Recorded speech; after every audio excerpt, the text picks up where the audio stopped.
Bonjour, nous vous accueillons aujourd'hui dans une des salles expérimentales de la composante orléanaise du laboratoire Lamé qui se situe à Polytech Orléans. Moi personnellement, je m'intéresse tout particulièrement à toute machine liée à la caractérisation de comportement des renforts fibreux. Je travaille actuellement sur les défauts des mises en forme du renfort fibreux sur lesquels il faudrait bien caractériser le comportement pour comprendre leur impact sur les matériaux composites d'une manière générale. Nous disposons d'une machine de mise en forme qui permet de fabriquer des matériaux composites selon un procédé donné qui s'appelle le procédé RTM, qui signifie en anglais Resin Transfer Molding. Ce procédé-là se base sur deux phases. La première, c'est la mise en forme d'un renfort fibreux selon une géométrie complexe. Souvent, c'est une géométrie que l'on appelle non développable. Et après, la deuxième étape, c'est l'injection de la résine à l'intérieur de cette structure-là pour qu'il soit finalement solidifié pour fabriquer comme produit final un matériau composite. Cette machine-là permet quand même de faire la mise en forme de plusieurs types de matériaux à base des fibres de verre, des fibres de carbone, de lin, etc., etc. Vraiment tout type de matériaux fibreux.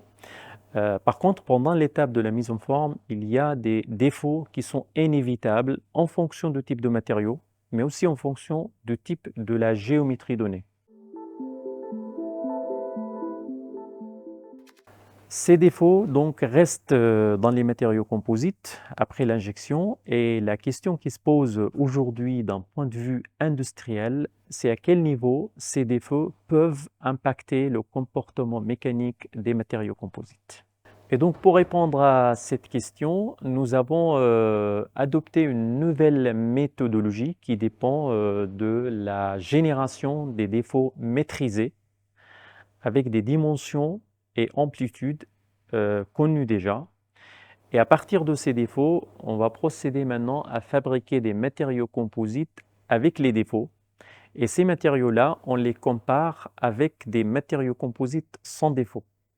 Et à la fin, on va pouvoir, en fait, en fonction des résultats et de la comparaison, dire tel type de défaut avec telle dimension peut être accepté ou pas, tout simplement.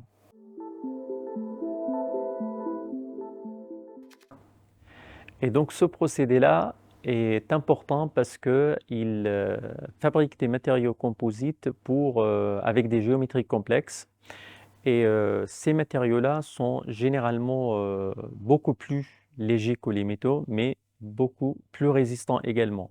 Ce qui fait on peut considérer que ce sont des matériaux qui sont amis pour l'environnement, ce qui permet quand même, lorsqu'on fabrique par exemple des pièces composites pour l'aéronautique avec ces types de matériaux, de produire moins de gaz CO2 dans l'espace.